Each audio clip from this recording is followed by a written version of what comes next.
Shalom dan selamat memasuki tahun yang sangat exciting. Dan Tuhan memberikan saya tema untuk tahun ini untuk semua warga kerajaan dan semua yang mendengarkan apa yang saya sampaikan hari ini adalah the year of empowering grace. Seperti saya sampaikan, grace bukan cuma hadiah atau pemberian yang kita tidak layak menerimanya. Saya banyak menerima hadiah yang bagus, bukan karena saya pandai dan mungkin saya beli, tapi lebih daripada itu, ada karunia-karunia rohani. Dalam 1 Korintus 12 dikatakan bahwa kita tidak boleh tidak mengerti, ignorant, yaitu tentang karunia-karunia roh. Sebagai contoh, kalau Anda menerima hadiah itu akan tidak berguna kalau kita cuma taruh sebagai di bawah pohon Natal. Harus dibuka, bukan cuma dibuka, harus dinikmati dan diucapkan syukur. Dalam 1 Korintus 12 kita tahu pemberian ada dua macam, ada dorea, ada karisma. Ya. Dalam sini karisma itu karunia-karunia roh untuk kepentingan bersama. Ayat 5, 6 dan selanjutnya. Itu ada berbagai macam. Karena itu kita harus bergerak dalam tubuh, dalam body. Karena saudaraku, kita saling membutuhkan. Kepada yang seseorang diberikan perkataan hikmat, ya. Bukan hikmat saja, tapi perkataan hikmat. Pertama kita harus tahu siapa grace itu. Grace itu adalah Roh Kudus.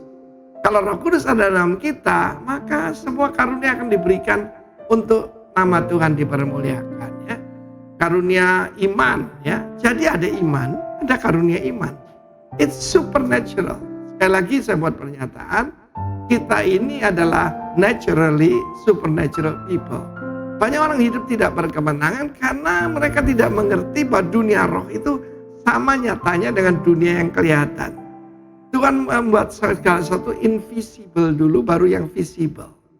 Kita lihat bagaimana kita juga memasuki peperangan rohani ya. Tahun ini secara khusus kan itu kita puasa 21 hari. Mulai dari hari ini, tanggal 1 Januari 2023. Ada karunia, perhatikan di sini, karunia-karunia kesembuhan, ya. Jadi firman Tuhan mengatakan karunia-karunia. Jadi the gifts jadi majemuk of healing. Jadi tidak ada satu macam cara. Kita perhatikan Yesus bergerak dengan kuasa Roh Kudus, bukan dari dirinya sendiri, tapi kan kuasa Roh Kudus. Sebab Allah menyertai dia. Siapa yang menyertai dia? Immanuel. Roh Kudus menyertai dia, seperti menyertai saudara saya. Dalam hidup saya, kita masuk di dalam karunia-karunia ini ketika saya dibaptis Roh Kudus. Memang pertama kita menerima karunia paling besar, yaitu the gift of eternal life. Terima itu, nikmati itu. Tetapi dalam hidup kita, semua karunia roh kita bisa minta dan bekerja. Dan menurut saya, salah satu paling kita butuhkan hari ini adalah karunia membedakan roh. Ya, discerning of the spirit. Apa itu roh Allah, roh jahat, roh manusia yang sedang terluka. Bukan semua perlu deliverance. Ada orang yang terluka, saudaraku. Ada yang karena addiction, ada karena bahan-bahan kimia yang perlu disembuhkan. Karena itu, mari kita semua, apa yang kita perlu lakukan? Kalau menerima hadiah, kita tidak bayar loh. We just receive it, give thanks, and apply it. Nanti kita akan belajar minggu-minggu berikutnya bagaimana kita apply the gifts of the Holy Spirit. Receive ye the Holy Spirit and receive ye the gifts, the charisma of Holy Spirit. God bless you. Hiduplah berkemenangan dalam nama Yesus. Amin. Puji nama Tuhan. Shalom Bapak Ibu Saudara. Shalom. Sekali lagi shalom. Shalom. Saya melihat wajah-wajah yang berbahagia pagi hari ini. Walaupun beberapa Bapak Ibu Saudara masih tetap menggunakan masker ya. Bapak Ibu Saudara, sebelumnya saya mengucapkan selamat tahun baru. Selama kita datang di rumah Tuhan untuk hari pertama kita beribadah kepada Tuhan. Saya percaya kita semua mengalami kasih Tuhan. Setahun sudah lewat, Tuhan pelihara, Tuhan jaga, Tuhan lindungi kita. Sehingga kalau kita ada hari ini, semua karena anugerah Tuhan. Amin. Yang percaya, mari sambil kita bangkit berikan tepuk tangan bagi Tuhan. Haleluya. Haleluya, haleluya. Kita percaya bahwa Tuhan yang kita sembah, Dialah Yesus Kristus, Raja di atas segala raja. Dia sudah datang ke dunia ini dan sudah membeli kita dengan darahnya. Oleh karena itu dia mau menjadikan kita menjadi perwakilan kerajaan Allah di muka bumi untuk melakukan semua pekerjaan-pekerjaan baik supaya semua tujuan Tuhan terlaksana di muka bumi ini sehingga bumi ini dipenuhi dengan kemuliaan Tuhan. Dan kita percaya bahwa pertolongan kita hanya datang daripada Tuhan yang menjadikan langit dan bumi, yang kasih setianya kekal untuk selama-lamanya. Dan percayalah, dia tidak pernah meninggalkan perbuatan tangannya. Dan Tuhan juga memperlengkapi kita. Di Efesus 2 ayat 10 firman Tuhan, karena kita ini buatan Allah, diciptakan dalam Kristus Yesus untuk melakukan pekerjaan baik yang dipersiapkan Allah sebelumnya. Ia mau supaya kita hidup di dalamnya. Firman Tuhan Wahyu 5 ayat 10 dikatakan, dan engkau telah membuat mereka menjadi suatu kerajaan dan menjadi imam-imam bagi Allah kita. Dan mereka akan memerintah sebagai raja di bumi ini. Di dalam nama Tuhan Yesus yang siap beribadah pada pagi hari ini, sama-sama katakan amin. Haleluya. Haleluya. For you are great. You do miracles so great. There is no one else like you. There is no one else like you. For you are great. You do miracles so great. There is no one else like you. There is no one else like you. You are great. You do miracles so great. There is no one else like you. There is no one else like you. For you are great. You do miracles so great. There is no one else like you. There is no one else like you. For you are great. You do miracles so great. There is no one else like you. There is no one else like you. For you are great. You do miracles so great. There is no one else like you. There is no one else like you. For you are great. For you are great. You do miracles so great. There is no one else like you. There is no one else like you. For you are great. You do miracles so great.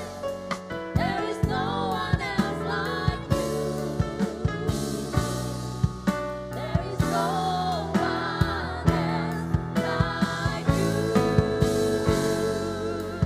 There is no one else like you. There is no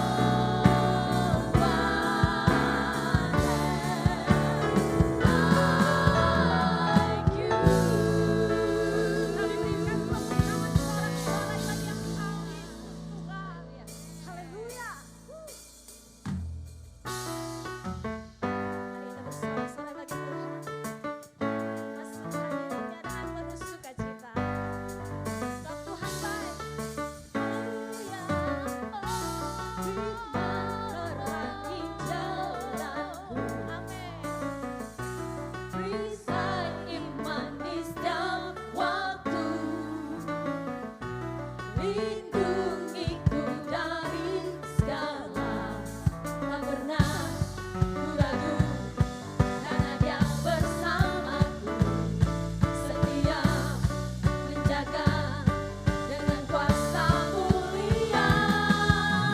Hanya di dalam namanya Yesus Dia sumber pengharapan di sepanjang hidupku. Hanya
sin and grave. The heavens are roaring the praise of your glory. For you are rise to life again. You have no rival, you have no equal. Now and forever, God, you reign. Yours is the kingdom, yours is the glory, yours is the name above all names. What a powerful name it is! What a powerful name it is! The name of Jesus Christ, my King. What a powerful name it is! Nothing can stand against. What a powerful name it is!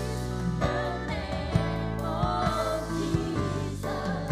What a powerful name it is! What a powerful name it is!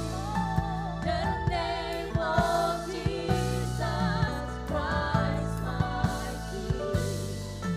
What a powerful name it is! Nothing compares to it. What a powerful name it is! The name of Jesus. You have no rival, you have no equal. Now and forever, God, you reign. Yours is the kingdom, yours is the glory, yours is the name above all names. You have no rival, you have no equal. Now and forever, God, you reign. Yours is the kingdom, yours is the glory, yours is the name above all names.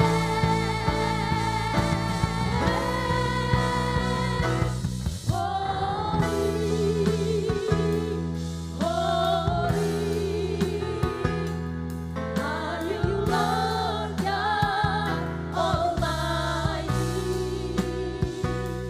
What is the Lamb? What is the Lamb? You are holy, holy.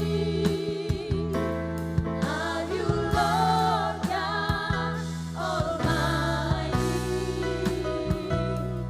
What is the Lamb? What is the Lamb? You are holy, holy.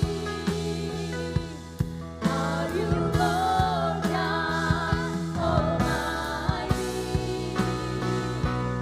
What is the Lamb?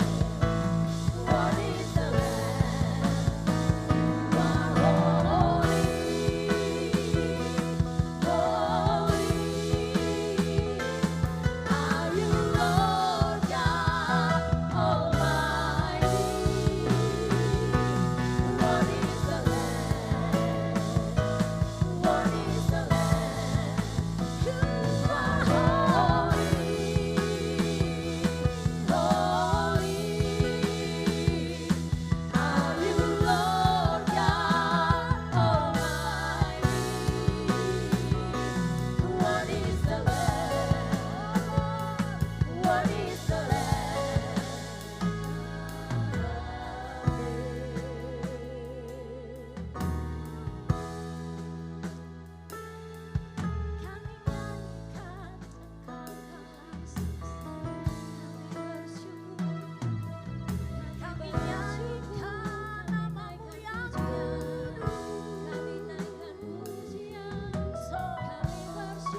Kami buka hati sekali lagi untuk izinkan kebenaran firman Tuhan tertanam di hati kami yang subur.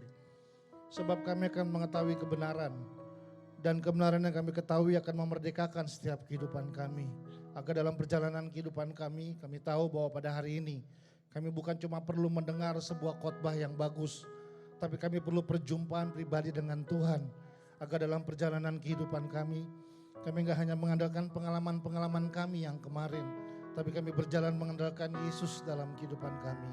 Tuhan sentuh setiap hati di tempat ini. Dimanapun kami duduk hari ini, kami tahu Tuhan sedang bekerja dan berkarya dengan karya-Mu yang indah dalam setiap kehidupan kami. Agar setiap firman yang kami dengar menjadi iman dalam kehidupan kami. Dan di atasnya kami hidup, kami berjanji Tuhan dipermuliakan sampai selama-lamanya. Kami menyerahkan seluruh waktu ini ke dalam tangan kasih Tuhan. Di dalam nama Tuhan Yesus Kristus kami naikkan doa dan kami naikkan syukur kami. Sama-sama kita berkata amin. Silakan duduk Bapak Ibu semuanya. Shalom Bapak Ibu semuanya. Pertama-tama saya ucapkan Merry Christmas dan Happy New Year buat seluruh keluarga besar Rock Makassar. Saya sangat senang hari ini buat saya secara pribadi bisa merayakan tahun baru di kota kelahiran papa saya gitu ya. Cukup langka banget, saya jarang banget merayakan tahun baru di Makassar sendirian lagi begitu ya. Karena tadi subuh-subuh saya baru berangkat dari Jakarta dan tiba tadi pagi-pagi. Dan saya berharap di tahun yang baru ini penyertaan Tuhan dan pekerjaan Tuhan dalam kehidupan Bapak Ibu semakin nyata, semakin tajam. Dan dimanapun Tuhan kirim Bapak Ibu ada karya-karya yang akan lahir dari hidup Bapak Ibu semua. Amin Bapak Ibu ya.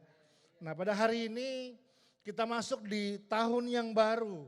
Dan di tahun yang baru ini ada sebuah tema yang menurut saya adalah salah satu tema yang buat saya pribadi ya. Gitu ya. Salah satu tema yang one of the best buat saya. Namanya adalah Empowering Grace. Dan saya berharap di tahun ini yuk kita sudah belajar ya selama setahun lalu multiply grace. Tapi tahun ini kita akan belajar masuk dalam sebuah journey yang baru. Sebuah perjalanan yang baru yang kita akan sama-sama mulai belajar tentang kata empowering grace. Nah berbicara tentang empowering grace, mungkin tim media boleh keluarkan slide-nya aja langsung. Ya, ada satu hal yang saya harus disclaimer dari awal dulu buat kita Bapak Ibu semuanya. Yang sering jadi masalah adalah kita suka mengkotakkan ketika kita mendengar kata grace atau anugerah atau kasih karunia. Kita kadang sering mengkotakkan itu kalau bahasa Inggrisnya bilang dengan statement yang namanya unmerited favor. Maksudnya apa? Unmerited favor itu dalam bahasa Indonesianya adalah satu hadiah yang gak layak yang diberikan kepada kita. Bukankah itu ya yang jadi bagian ketika kita bicara soal kasih karunia. Kasih karunia adalah anugerah yang Tuhan berikan yang saya gak layak. Yang saya buat gak layak. Bukan karena perbuatan saya, bukan karena prestasi saya. Tapi karena Tuhan yang berikan. Yang sebenarnya saya gak pantas terima. Makanya anugerah sering didefinisikan sebagai sesuatu yang kita gak layak terima. Tapi Tuhan berikan. Watchman Nee punya statement. Kasih karunia adalah manusia diuntungkan, Allah dirugikan. Itu bahasanya, saya setuju. Tapi yang sering jadi masalah adalah kita hanya membatasi bicara tentang kasih karunia hanya di area seperti itu aja. Padahal bicara tentang kasih karunia, kita perlu belajar bahwa ya ada kekuatan kalau saya boleh bilang. Yang sebenarnya adalah kasih karunia juga berbicara tentang kemampuan Tuhan. Coba semua bilang kemampuan Tuhan. Kemampuan Tuhan yang dia taruh di kita punya hidup. Benar? Sehingga dalam perjalanan kehidupan kita, kita dapat mengerjakan, menyelesaikan apa yang kita pikir kita nggak bisa. Apa yang kita pikir kita nggak mampu. Tapi itu membuat kita belajar bahwa di dalam saya ada kemampuan. Makanya kadang-kadang hidup dalam anugerah sering ditabrakkan sama yang namanya realita. Benar?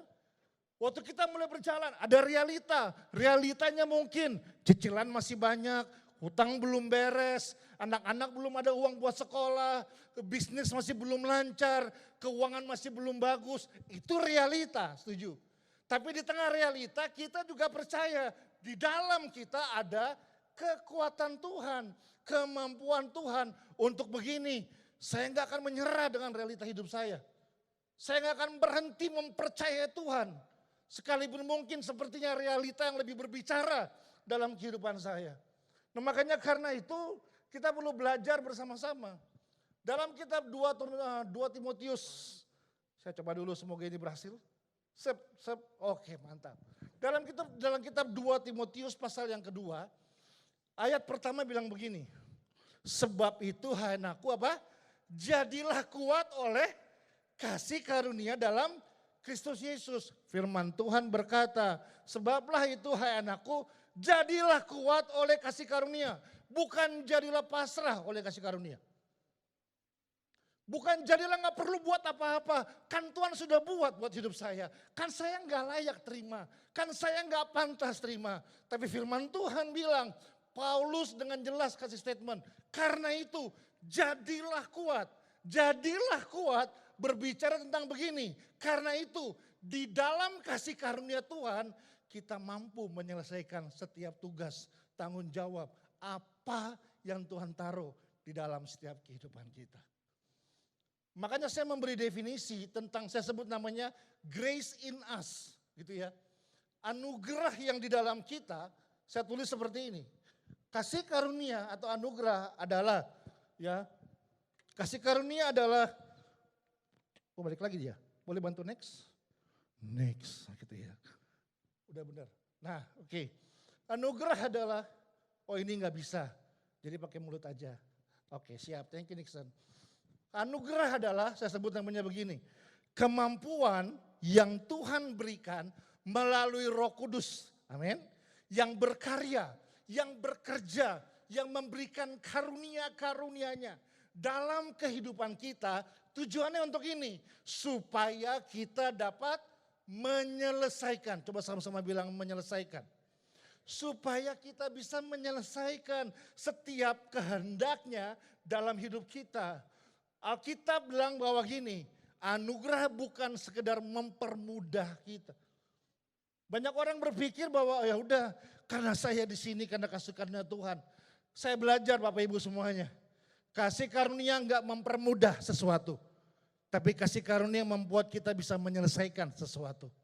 Membuat kita bisa menyelesaikan apa yang Tuhan taruh dalam kehidupan kita. Mau cara gampang, mau cara susah, mau cara sulit, itu bukan masalah yang utama. Yang utama adalah dengan cara apapun yang kita harus lewati, kita bisa menyelesaikannya dalam anugerah Tuhan dalam kehidupan kita.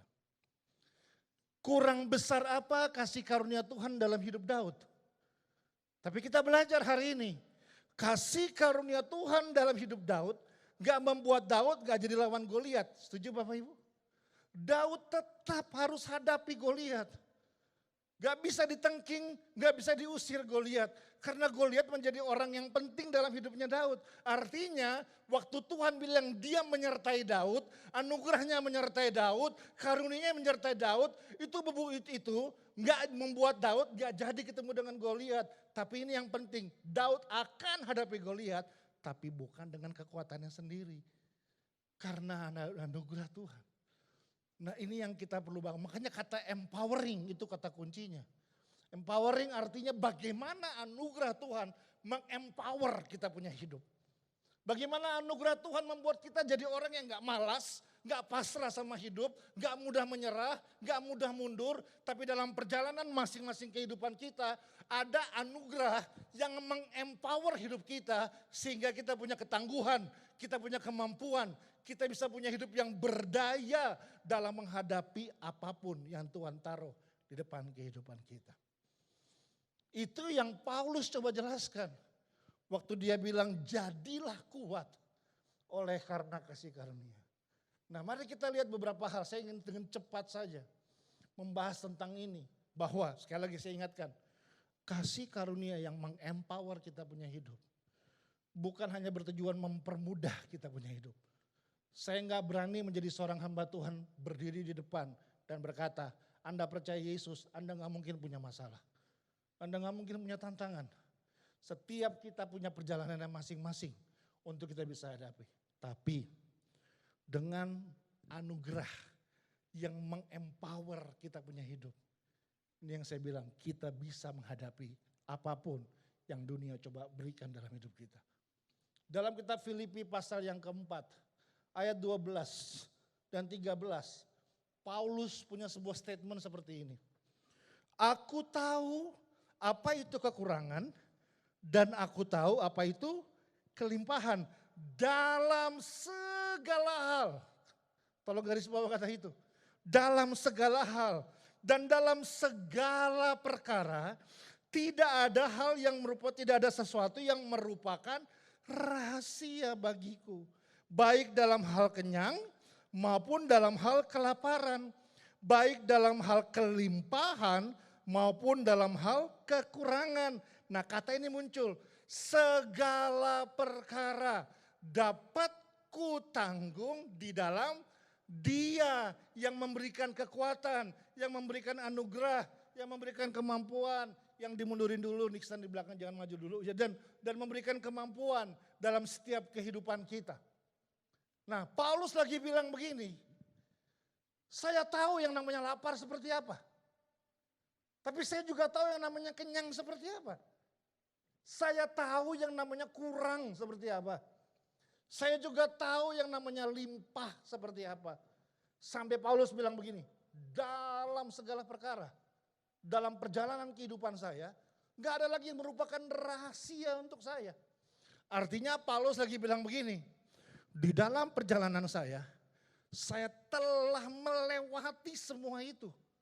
Dengan anugerah kekuatan Tuhan yang ada di hidup saya, gak membuat saya gak jadi mengalami kekurangan, kata Paulus.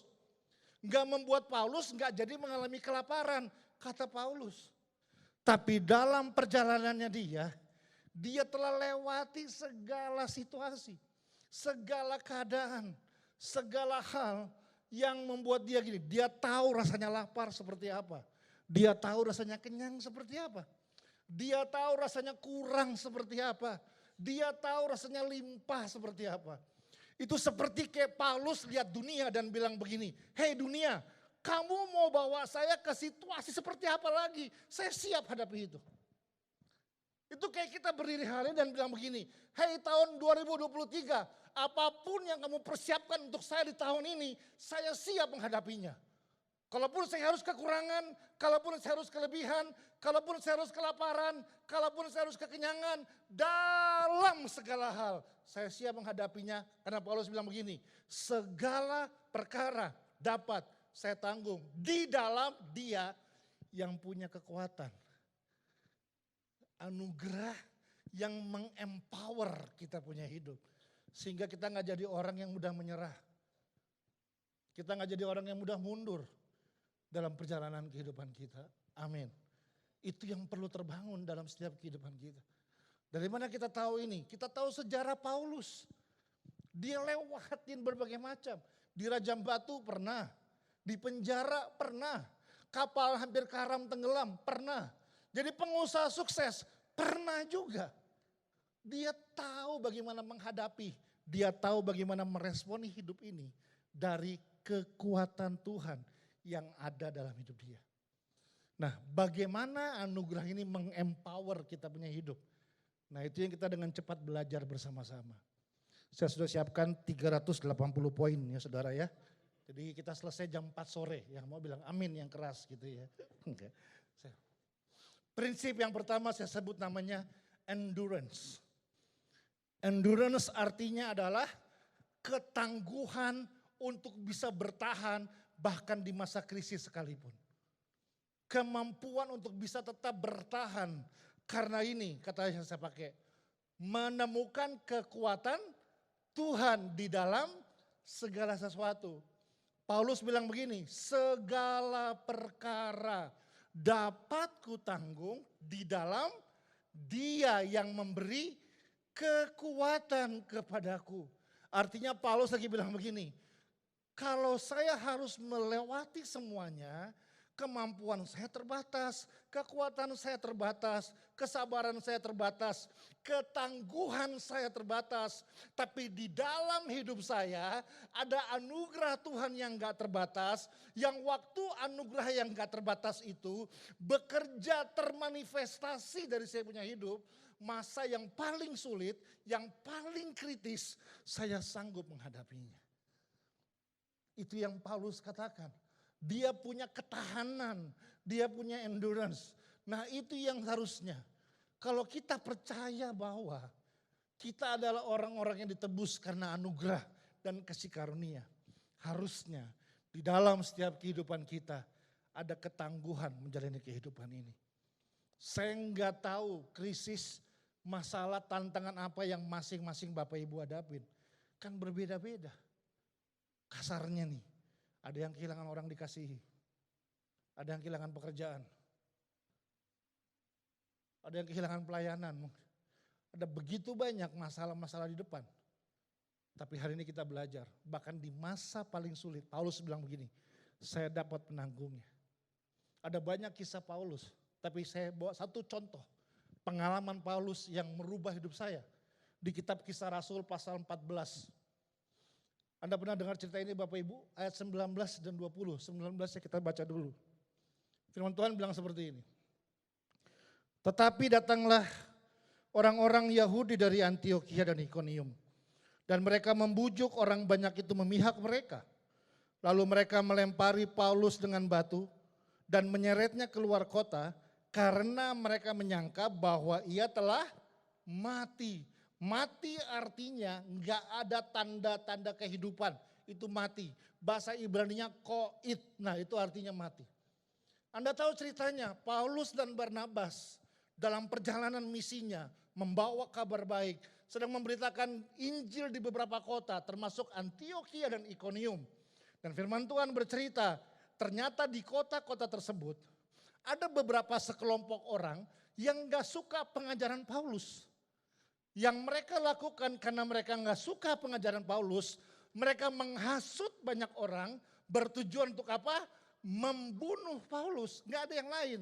Mereka seret Paulus keluar kota, mereka lempar dengan batu sampai mereka pikir Paulus telah mati. Artinya begini, sampai mereka bisa bilang Paulus sudah mati, artinya begini, Paulus sudah gak bergerak, setuju? Mereka lempar lagi, mungkin tendang lagi, Paulus gak bergerak. Kalau jari kelingking Paulus bergerak sedikit aja, sing. Mereka akan bilang dia belum mati, lempar lagi, dan lempar lagi. Kira-kira kalau kita coba visualisasikan, bagaimana kondisi Paulus hari itu? Ini yang saya bayangkan, baju berlumuran darah, muka udah hancur gak berbentuk, tulang bisa retak, patah semuanya. Bayangkan sebelumnya Stefanus meninggal dengan cara yang sama. Dan sekali lagi Bapak Ibu, ini bukan kapas, ini batu. Sampai mereka pikir Paulus sudah gak bergerak dan sudah mati. Lalu setelah itu apakah firman Tuhan bilang begini, setelah orang-orang pergi, murid-murid segera datang, angkat Paulus, dilarikan di UGD Rumah Sakit Siloam di Yerusalem. Paulus kritis, koma 3 hari di ruang ICU. Setelah sadar dipindahkan di kamar rawat inap 7 hari 7 malam. Setelah itu dia mulai merenungkan, Tuhan ini panggilanku tuh bukan sih Tuhan. Saya rasa di Alkitab kita nggak ada bilang seperti itu. Tapi kalau Anda baca ayat 20, coba next. Ayat 20 bilang begini Bapak Ibu. Akan tetapi ketika murid-murid itu berdiri mengelilingi dia, bangkitlah ia lalu masuk ke dalam kota keesokan harinya. Wow. Berangkatlah dia dengan Barnabas ke seluruh Derbe dan Barnabas ke Derbe. Alkitab bilang setelah orang yang dirajam, loh Bapak Ibu, Anda pilek aja gak mau ibadah. Ini dirajam batu. Bisa berdiri, Alkitab bilang dan keesokan harinya. Alkitab gak bilang begini, dan 1 bulan kemudian setelah luka-luka Paulus mulai kering. Enggak. Alkitab gak bilang gini, dan 6 bulan kemudian setelah trauma Paulus hilang. Karena sekarang Paulus kalau lihat batu teriak, tolong. dong. Enggak. Alkitab bilang, dan keesokan harinya. Dia tetap berdiri, melanjutkan perjalanannya. Kalau Anda baca di ayat yang 21 dibilang gini, dan mereka memperoleh banyak murid. Menurut logika, menurut ilmu kedokteran saya nggak tahu. Hampir dipastikan, nggak mungkin. Orang yang udah dirajam berkali-kali sampai dipikir sudah mati, bisa berdiri dan keesokan harinya. Pertanyaan saya, kekuatan manusiakah itu? Saya nggak yakin. Tapi itulah yang saya bilang namanya endurance.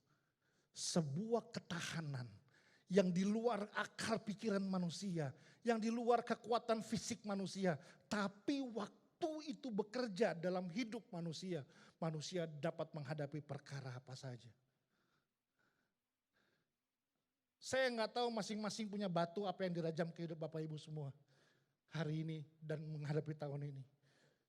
Tapi hari ini kita belajar. Di dalam perjalanan setiap kehidupan kita, Tuhan punya kemampuan.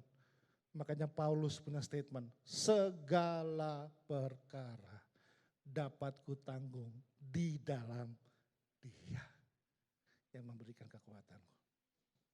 Bisa jatuhkah kita? Mungkin bisa. Kalau Anda mau menangis, menangislah sekuat-kuatnya. Tapi setelah itu, hapus air mata Anda. Berdiri, berjalan lagi. Anda mungkin merasa gagal, alamilah itu. Ini kan bukan robot, kita kan pernah mengalami banyak hal. Tapi ini yang paling penting, setelah itu berdiri lagi. Lanjutkan perjalanan Anda Bapak Ibu. Saya berdoa anugerah yang ada dalam hidup kita akan membuat kita menjadi orang-orang yang punya endurance yang kuat, daya tahan yang kuat untuk bisa menghadapi apa yang di depan mata Anda. Amin. Itu prinsip yang pertama dari 380 prinsip ini. Oke. Yang kedua ini ada satu yang menurut sangat penting sekali. Saya sebut namanya knowledge atau pengetahuan. Alkitab pernah berkata Roh Kudus itu mengajar kita. Amin. Nah artinya anugerah yang mengempower kita punya hidup bukan hanya memberikan kita kekuatan, ketangguhan untuk bisa endurance. Tapi ini kata penting, membuat kita juga punya pemahaman dan pengetahuan tentang apa yang sedang kita hadapi dalam kehidupan kita. Karena disinilah yang membuat orang mudah menyerah atau orang tetap bisa berjuang pada akhirnya. Ya, ada orang berkata bahwa milikilah pengalaman dalam hidup, benar ya? Itu adalah pengalaman, beberapa statement berkata, pengalaman adalah guru yang berharga dalam hidup ini. Milikilah pengalaman, kekristenan adalah kehidupan pengalaman berjalan bersama dengan Tuhan. Setiap kita perlu punya pengalaman. Bahkan ada statement yang sering kita dengar, enjoy the process dalam hidup ini. Buat saya kurang setuju bahwa pengalaman adalah guru yang berharga dalam hidup. Karena menurut saya, guru yang berharga dalam hidup bukan pengalaman. Tapi menurut saya, guru yang berharga dalam hidup adalah belajar dari pengalaman. Kita bisa punya pengalaman berkali-kali, tapi selama kita nggak menemukan pembelajaran dari pengalaman tersebut, ini yang saya takutkan. Kita nggak akan kemana-mana dalam hidup ini Bapak Ibu. Waktu kita nggak kemana-mana, cara kita melihat hidup jadi berbeda. Kita jadi salahkan orang lain, salahkan Tuhan, salahkan kondisi, salahkan keadaan. Saya seperti ini karena orang tua saya seperti ini karena bos saya seperti ini karena pemimpin saya. Kita jarang dan kita gagal melihat, waktu saya mengalami ini, saya perlu belajar apa? Saya perlu temukan pemahaman apa dari apa yang sedang saya alami. Pengalaman sangat penting waktu kita evaluasi, kita renungkan, kita pelajari. Kenapa saya harus alami semua ini? Makanya Paulus bilang begini, aku tahu apa itu kekurangan. Paulus gak bilang, aku pernah sih kekurangan. Aku pernah loh kelimpahan, saya pernah loh berhasil. Oh sama lo Ci, saya juga pernah ditipu orang. Oh sama lo kok, bisnis saya juga pernah gagal. Lalu Paulus gak bilang saya pernah gagal. Paulus gak bilang saya pernah kekurangan. Paulus bilang gini, saya tahu apa itu kekurangan. Saya tahu apa itu kelimpahan. Artinya Paulus lagi bilang begini, waktu saya mengalami kekurangan, saya tahu kenapa saya harus menghadapi itu. Waktu saya mengalami kelimpahan, saya tahu kenapa Tuhan bawa saya dalam situasi itu. Nah ini yang sangat penting dalam kehidupan kita. Mengetahui pembelajaran dari apa yang sedang kita alami. Benar, proses harus di-enjoy. Tujuannya supaya kita bisa bersyukur dalam segala hal. Tapi proses bukan cuma di-enjoy Bapak Ibu. Proses juga perlu dimenangkan dalam hidup ini. Di Alkitab proses sering digambarkan tentang kondisi peristiwa di padang gurun dan belantara. Yang kering, gak ada apa-apa. Itu sering digambarkan tentang proses kehidupan. Dan kalau kita lihat di Alkitab, semua orang-orang hebat di Alkitab pernah mengalami masa-masa padang gurun dan keluar dari situ, benar? Musa keluar dari situ. Daud keluar dari situ. Elia keluar dari padang gurun. Tuhan Yesus keluar dari padang gurun. Bangsa Israel keluar lewatin proses padang gurun. Nah, masih ingat berapa lama bangsa Israel melewati proses padang gurun? 40 tahun. Berapa lama Yesus melewati padang gurun? 40 hari. Pertanyaannya hari ini sederhana. Kita mau 40 tahun atau mau 40 hari? Kenapa 40 tahun? Ini bangsa nggak ngerti. Kepanasan, mengeluh, komplain. Kedinginan malam, komplain, mengeluh. Nggak punya sendal, mengeluh. Nggak punya makanan, mengeluh. Perlu sebuah proses yang nggak mudah supaya mereka bisa belajar. Yesus cuma 3 pertanyaan, langsung lulus. Kenapa?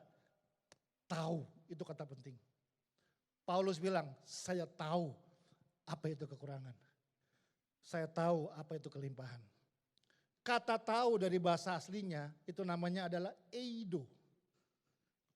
Eido tuh punya 3 arti dalam bahasa Inggris.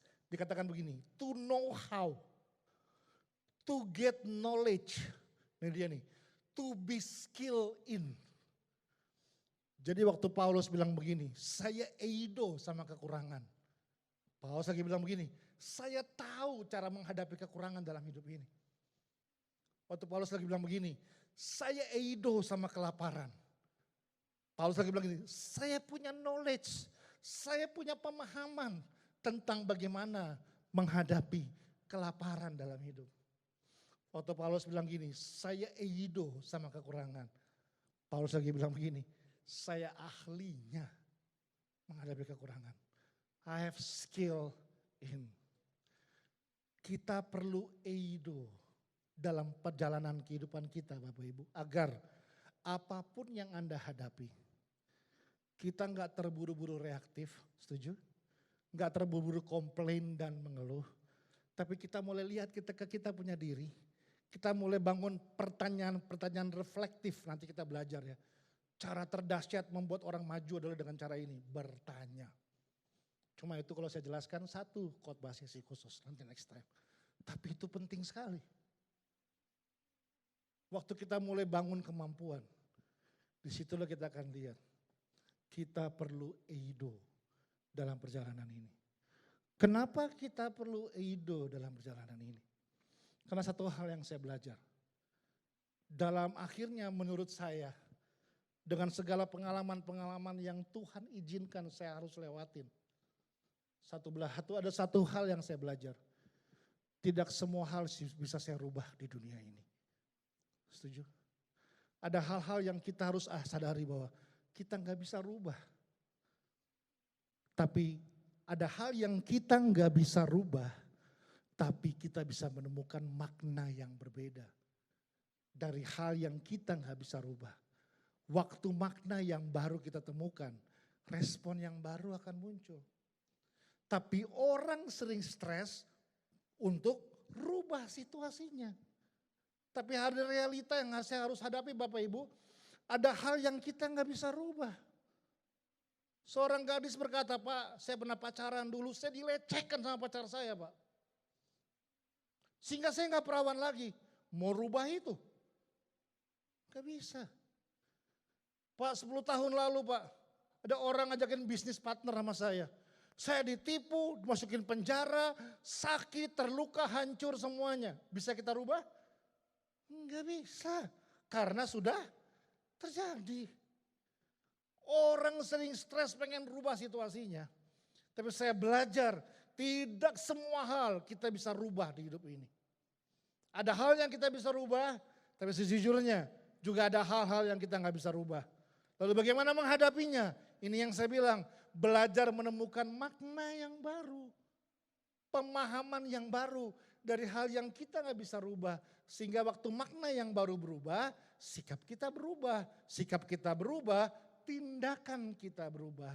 Atas hal yang kita nggak bisa rubah.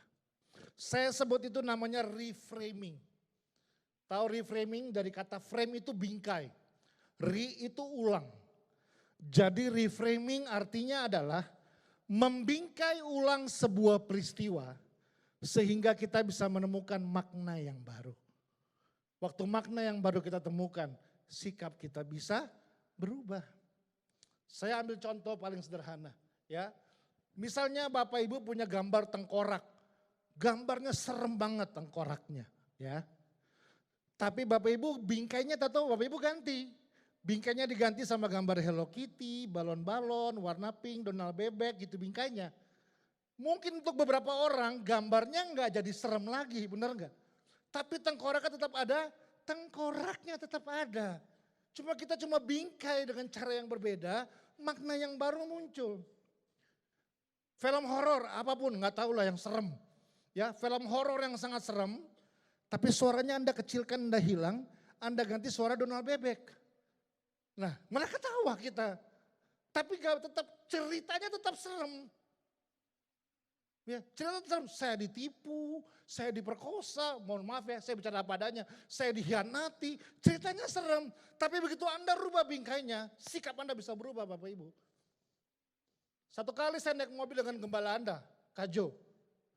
Dari Jakarta ke Bandung. Di tahun itu, waktu itu saya ingat tol Cikampek, yang bagian atas belum jadi, kita lewat tol Cikampek. Perjalanan Jakarta-Bandung yang harusnya kalau naik mobil cuma sekitar 2,5 jam. Hari itu kami berdua hampir sekitar 7 jam. Macet banget.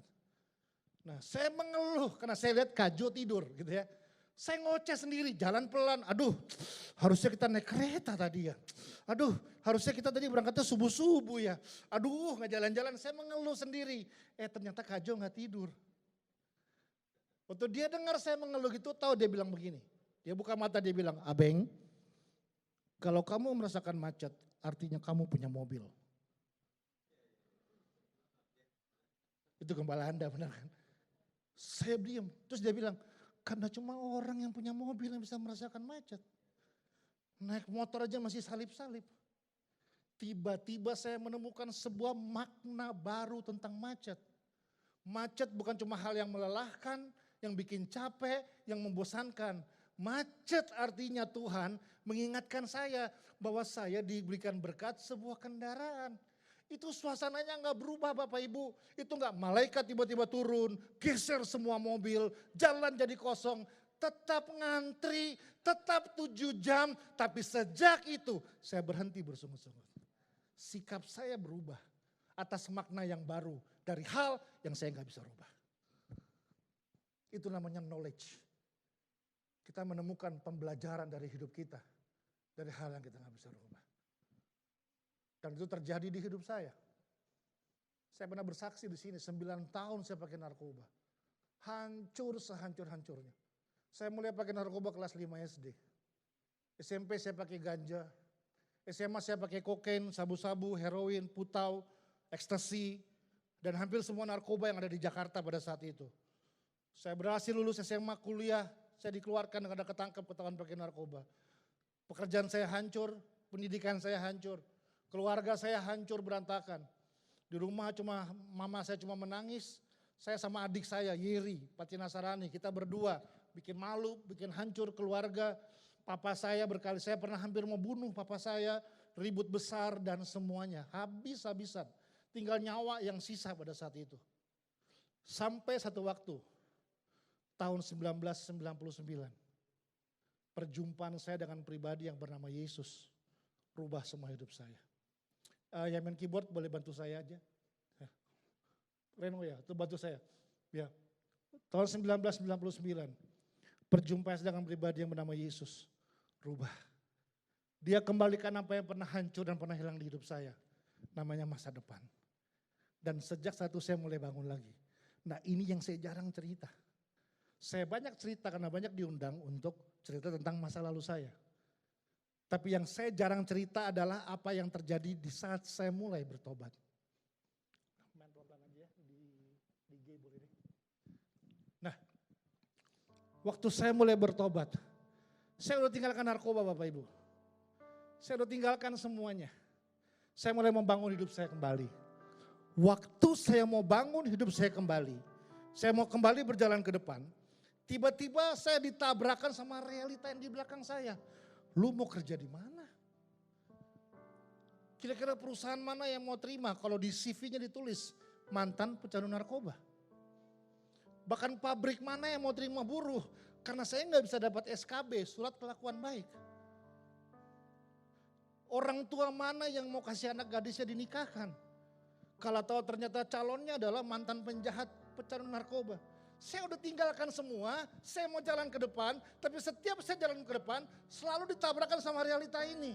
Yang sebenarnya kalau boleh, kalau bisa, saya mau rubah. Cuma saya nggak bisa rubah. Tidak ada orang yang bisa merubah masa lalunya. Nggak ada. Di dunia ini satu-satunya pribadi yang bisa merubah masa lalu. Namanya Doraemon. Karena punya pintu ajaib. Anda nggak punya pintu ajaib. Saya mau jalan ke depan. Ini nabrak saya terus. Selalu ada banyak orang yang hidup hari ini. Tapi susah bergerak ke depan. Susah berdaya sama hidupnya. Susah bisa maksimal. Susah bisa berhasil sama dikerjakan. Karena setiap dia mau kerjakan sesuatu. Yang di sini nempel di hidupnya dia terus. Mungkin tadi saya cerita tadi. Ada seorang gadis yang dilecehkan sama pacar yang kurang ajar. Trauma bertahun-tahun. Lalu tiba-tiba di depannya Tuhan kirim pria terbaik. Cinta Tuhan. Integritas. Hormat sama wanita. Tapi mungkin ketika dia lihat itu. Dia akan sudah terima. Kalau di pikirannya apa? Semua laki-laki. Ada yang pernah ditipu sama partner bisnisnya. Mulai hari ini nggak ada lagi deh. Udah capek, masuk penjara mungkin, dikejar hutang besar. Tapi mungkin tiba-tiba di depan Tuhan kirim calon partner yang terbaik. Yang berbisnis dengan cara kerajaan Allah berbisnis. Yang jujur, cinta Tuhan. Tapi kita gagal selalu selama yang ini ada terus. Kita pengen ini hilang. Nggak bisa hilang Bapak Ibu. Bertahun-tahun saya bergumul sama situasi ini. Sampai satu hari saya mengambil sebuah keputusan. Saya sebut namanya adalah saya perlu berdamai dengan masa lalu saya. Saya perlu kayak datang ke masa lalu saya dan berkata terima kasih masa lalu. Sakit, harganya mahal. Mau suruh ulang gak mau. Tapi ini ada dan hari ini saya perlu belajar menerima. Kalau ini telah menjadi bagian dari hidup saya. Saya perlu berdamai dengan masa lalu saya. Saya perlu bilang Tuhan terima kasih. Tuhan telah izinkan saya harus alami ini. Nah setelah saya berdamai dengan masa lalu saya mencoba untuk menemukan makna yang berbeda. Satu hari dalam perenungan saya, ini yang saya pikirkan. Kalau saya harus mengalami semua peristiwa ini, mungkinkah agar satu hari nanti, mungkin ada orang-orang yang akan melewati jalan yang pernah saya lewatin. Kalau dulu saya harus berjuang sendirian, setidaknya mungkin hari ini saya bisa ada sama dia, duduk sama dia, berbagi sama dia, dan berkata sama dia, dulu saya juga pernah sama kayak kalian hancur seperti ini. Tapi sekarang saya ada di sini. Artinya kalian yang sedang berjuang hari ini pasti juga bisa sama dengan saya sampai hari ini. Dan kalau jujur Bapak Ibu, sampai hari ini Gak kehitung berapa orang yang Tuhan izinkan hadir. Suatu pagi datang ke tempat kami, ada seorang gadis bawa abangnya.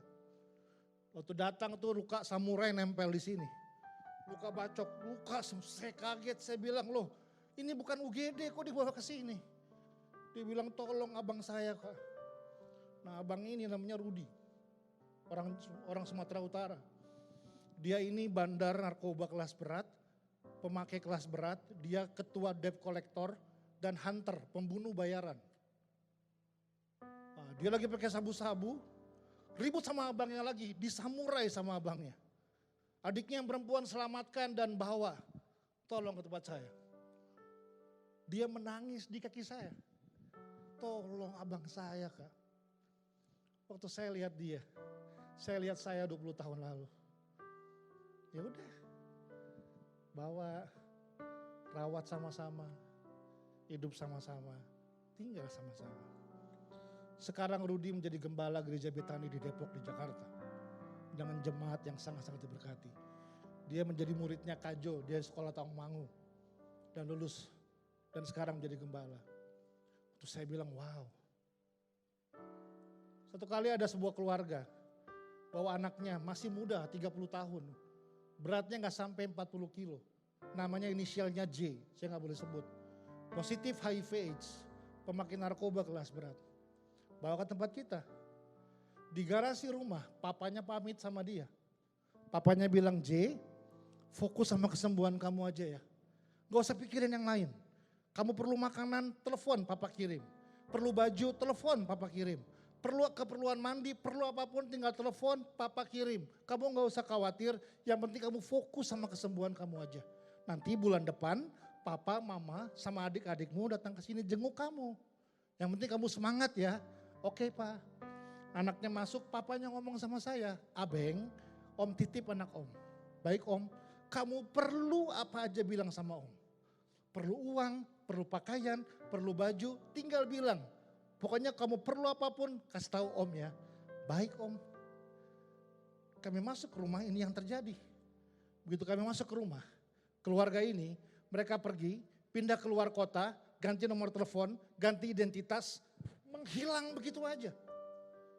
Kan gak mungkin saya buang nih anak di got Bapak Ibu. Tapi waktu saya lihat dia, saya jadi paham kenapa saya harus alami semua ini. Ya sudah, tarik napas dalam nama Yesus, itu aja udah bahasa saya. Tinggal sama-sama, rawat, sampai sembuh. Bahkan beberapa tahun kemudian akhirnya keluarganya ambil lagi. Saya mau marah, itu keluarganya dia. Tapi di sini saya belajar. Apa yang dulu kita anggap sampah, waktu kita serahkan ke tangan Yesus, akan jadi emas buat orang lain di masa depan.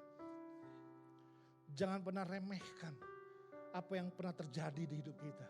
Yang kita perlu adalah eido, menemukan pembelajaran. Saya berdoa, anugerah kasih karunia yang mengempower Bapak Ibu. Bukan hanya memberikan endurance, ketahanan, tapi juga memberikan pemahaman sehingga kita bisa menemukan ada makna-makna yang berbeda dari hal yang kita gak bisa rubah. Sehingga pada akhirnya kita akan seperti Paulus berdiri dan berkata, segala perkara dapat kutanggung di dalam Dia yang memberikan kekuatan kepadaku. Tuhan memberkati Bapak Ibu berlimpah-limpah. Saya selesai, saya serahkan kepada Pak Robert. Tuhan berkati.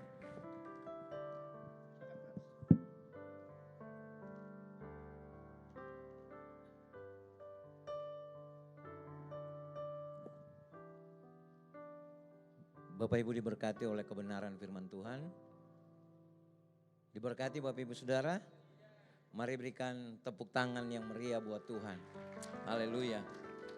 Mari kita akan siapkan hati kita untuk menerima perjamuan kudus. Adakah Bapak Ibu Saudara yang belum menerima? Ada di tengah. Ada lagi yang belum?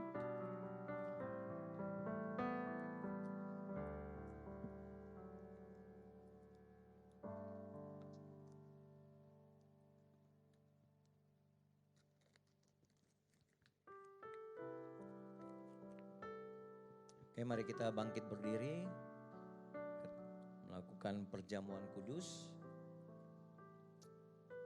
Sebelumnya kita satu dalam doa.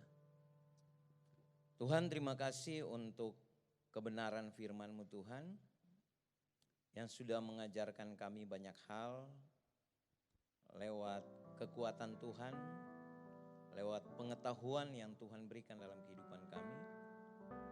Biarlah itu dapat kami aplikasikan dalam kehidupan kami. Dan kami percaya firman ini menjadi kekuatan bagi setiap kami. Anugerah, limpah, rahmat itu menyertai kehidupan kami. Memberkati hamba-Mu, Pastor Benny yang sudah menyampaikan kebenaran firman Tuhan. Biarlah urapan, hikmat, dan pewahyuan daripada Tuhan tetap menyertai kehidupannya. Di mana saja dia berada, Tuhan menyertai dan nama Tuhan dipermuliakan. Terima kasih Bapa. Kami akan menerima perjamuan kudus. Biarlah bukan rutinitas kami melakukannya, tapi biarlah kami melakukan perjamuan kudus ini dengan pengetahuan yang benar bahwa Engkau mati di kayu salib untuk menebus segala dosa kami, Tuhan. Terima kasih Tuhan. Mari angkat roti yang ada di tangan kanan saudara. Melewati kepala saudara, dan dengan iman percaya saudara bahwa saudara menempatkan Tuhan yang terutama dalam hidup saudara. Dan dengarkanlah firman Tuhan. Pada malam waktu Yesus mau diserahkan, ia mengambil roti. Dan sesudah itu ia mengucap syukur atasnya. Ia memecah-mecahkannya dan berkata, inilah tubuhku yang diserahkan bagi kamu. Perbuatlah ini menjadi peringatan akan aku. Percayakah saudara, roti yang ada di tangan kanan saudara adalah persekutuan kita dengan tubuh Yesus Kristus. Makanlah di dalam nama Yesus.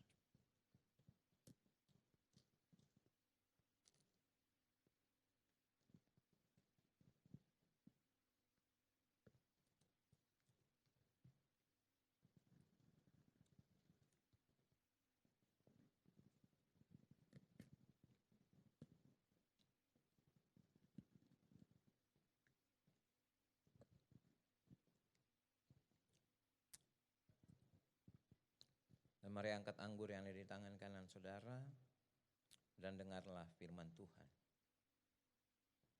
Demikian juga sesudah makan ia mengambil cawan dan berkata, cawan ini adalah perjanjian baru yang dimeteraikan oleh darahku.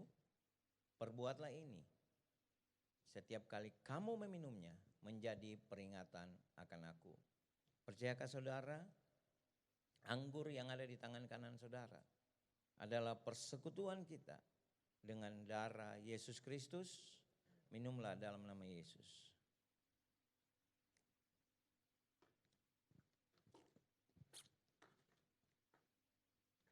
Mari taruh gelas plastik dengan baik. Dan mari kita bersyukur buat Tuhan.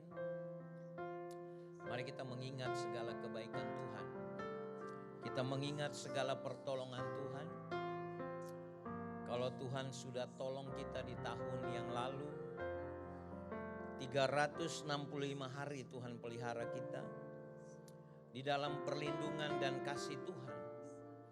Dan kami percaya bahwa memasuki tahun yang baru, tahun 2023 ini Tuhan, Tuhan akan menyertai dan memberkati kami semua.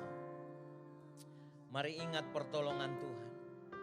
Mari kenaikan syukur buat Tuhan. Berterima kasih buat Tuhan untuk segala penyertaan Tuhan. Apa yang Tuhan sudah lakukan dalam kehidupan saudara. Mari bersyukur buat Tuhan. Haleluya.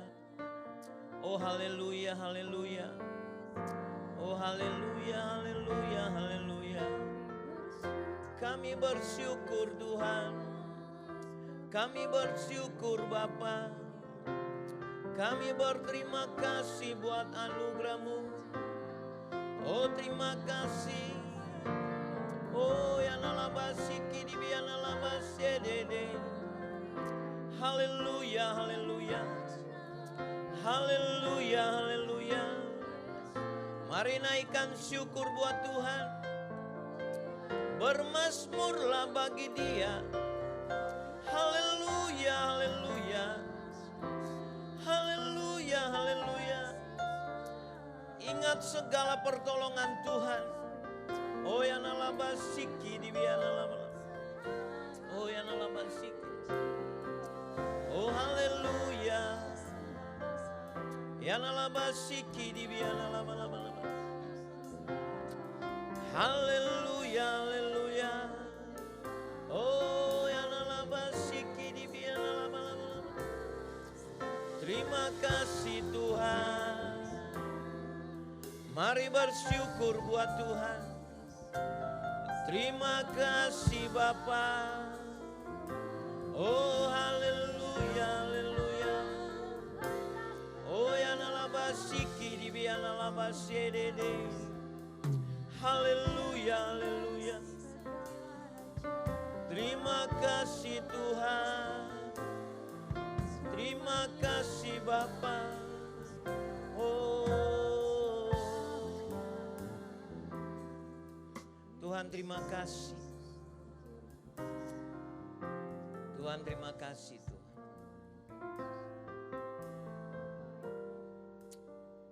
Kalau banyak orang memprediksi tahun 2023 ini Tuhan, dunia akan mengalami yang namanya resesi.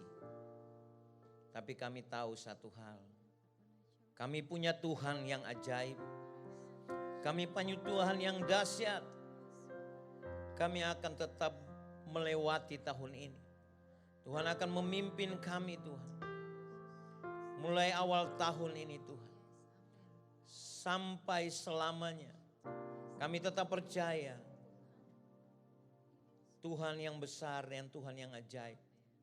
Akan menyertai kami Tuhan. Tuhan terima kasih. Kami tetap percaya. Bahwa kami tetap ada di dalam rencana-Mu Tuhan. Dan Tuhan mau pakai kami Tuhan. Untuk menjadi pelaksana kehendak Tuhan di muka bumi. Tuhan terima kasih buat siang hari ini. Kalau kami ada, itu semua karena anugerah Tuhan.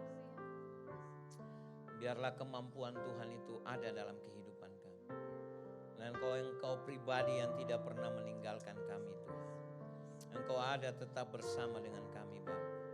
Terima kasih Tuhan. Di dalam nama Yesus kami berdoa, haleluya. Amin. Silakan duduk Bapak Ibu Saudara dan kita akan melihat Rock News.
Baik, puji nama Tuhan. Kita sudah saksikan beberapa informasi lewat Rock News. Sekali lagi saya percaya kita semua diberkati oleh kebenaran firman Tuhan. Sekali lagi saya menyampaikan, kami semua menyampaikan terima kasih banyak buat pelayanan dari Pastor Beni Atian Ansarani. Tuhan Yesus memberkati. Haleluya. Mungkin sebelum kita akhiri ibadah kita siang hari ini, ada beberapa Bapak Ibu Saudara yang saya melihat ada wajah-wajah baru. Ada banyak wajah-wajah baru yang baru pertama kali hadir di tempat ini. Marilah lambaikan tangan Bapak Ibu Saudara, kami menyambut Bapak Ibu Saudara yang baru pertama kali hadir. Lambaikan tangan Bapak Ibu Saudara. Oke, ada beberapa, saya percaya ada banyak, tapi barangkali malu hati. Haleluya. Selamat datang Bapak Ibu Saudara di tempat ini. Mungkin karena liburan Bapak Ibu Saudara ada di tempat ini, tidak mengapa, yang jelas kami menyambut kehadiran Bapak Ibu Saudara dengan penuh kasih. Haleluya. Mari sekali lagi Bapak Ibu Saudara, saya mengundang kita bangkit berdiri.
Kiranya tahun 2023 ini adalah tahun penuh anugerah dalam kehidupanmu.